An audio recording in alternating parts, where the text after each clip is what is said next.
Hare Krishna. Usually I don't speak at these occasions. Too puffed up to glorify anyone else, you know.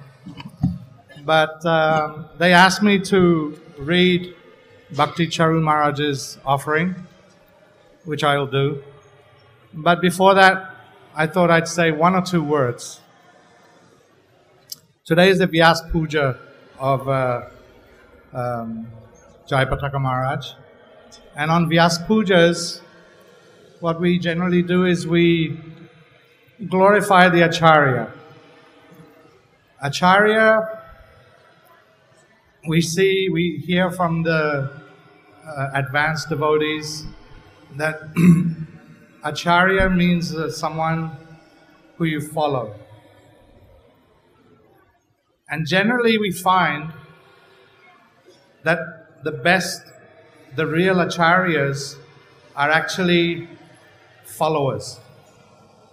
They are the best followers. So someone who is a good follower, he is generally Acharya and he can be followed. So we see that Jayapataka Maharaj, I met him in 1976. And in those days when I first arrived, actually Bhavananda Prabhu, he engaged me in service. And I used to see Maharaj around. I was the guest house manager. I used to see Maharaj around. But I didn't really have much contact with him. Anyway, very shortly after I came, I made a mistake. And Prabhupada called for me. And he called for Maharaj. Actually, Bhavananda was the one who engaged me, but he called Maharaj. So Maharaj was sitting there and I was sitting there. And Prabhupada was very angry. He was getting on my case a lot. But he was also getting on Maharaj's case. I don't know if he remembers. But he was getting on his case. That how this person has been given responsibility. And he was chastising him. And he was chastising me. But Maharaj didn't say anything. He just accepted it. And outside the door, on the veranda, Bhavananda was hiding. Outside and listening. And he told me that he never heard such a heavy chastisement. So that was my first real kind of intimate contact. Intimate in that it was through Prabhupada, but it was, I saw that here's this person, he could have defended himself. He could have said, no, Prabhupada, I don't know anything about, I didn't put him in that service, I didn't do anything. He didn't do that, he just accepted everything and he followed.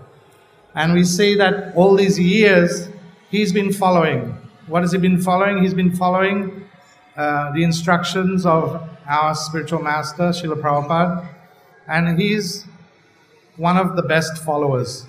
And therefore, he is Acharya and worthy of being followed, worthy of our praise. And even in his present condition, it would be very easy for him to just retire. In fact, he's being encouraged by many people to retire. But we don't see that.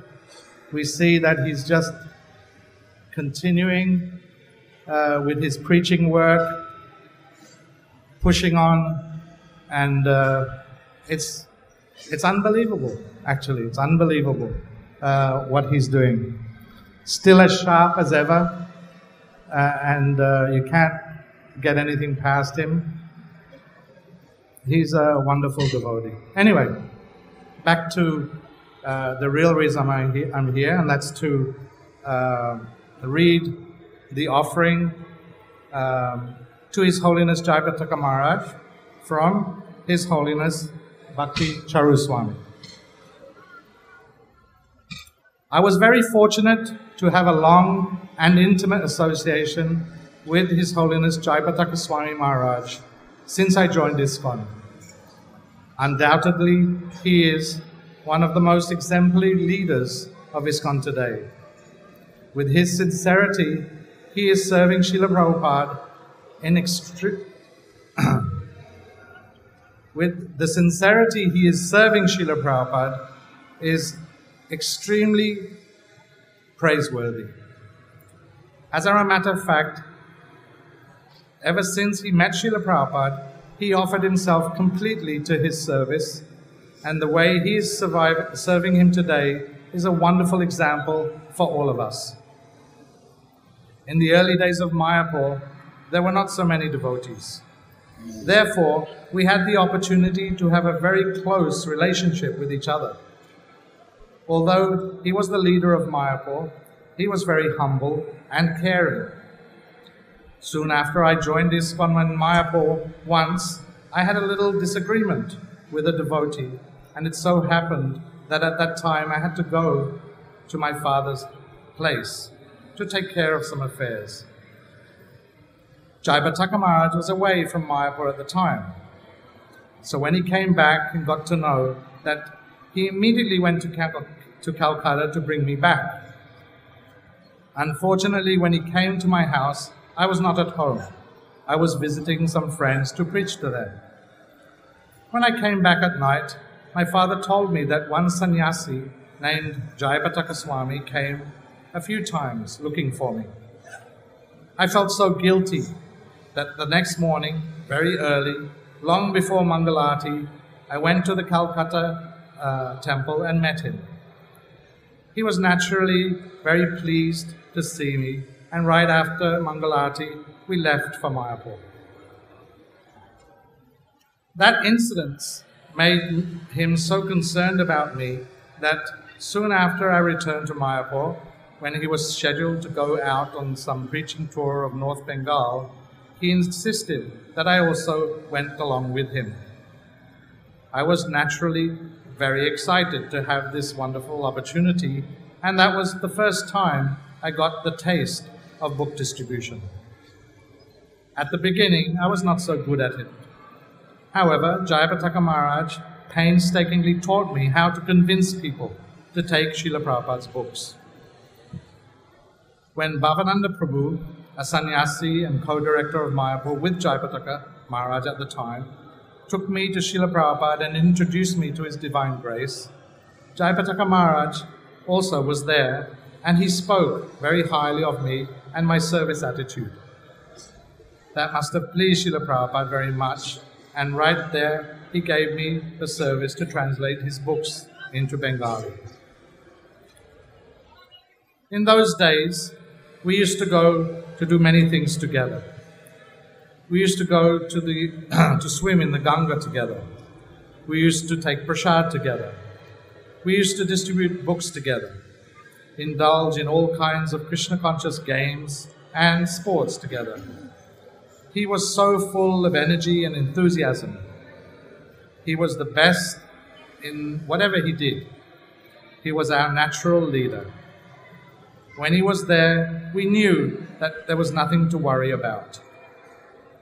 When a devotee was about to get drowned in the Ganga,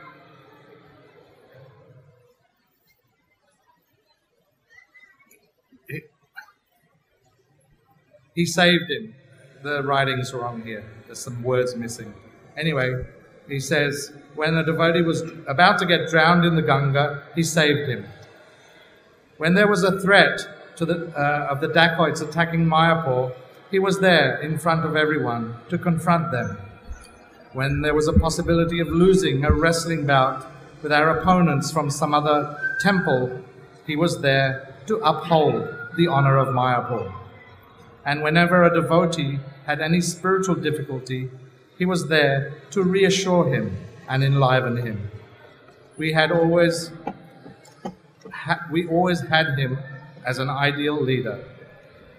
I feel extremely fortunate to have such a wonderful Vaishnav as my godbrother and friend. I wish that he stays with us a long, long time and continues to shower his mercy upon us. His Holiness Bhakti Charu Swami.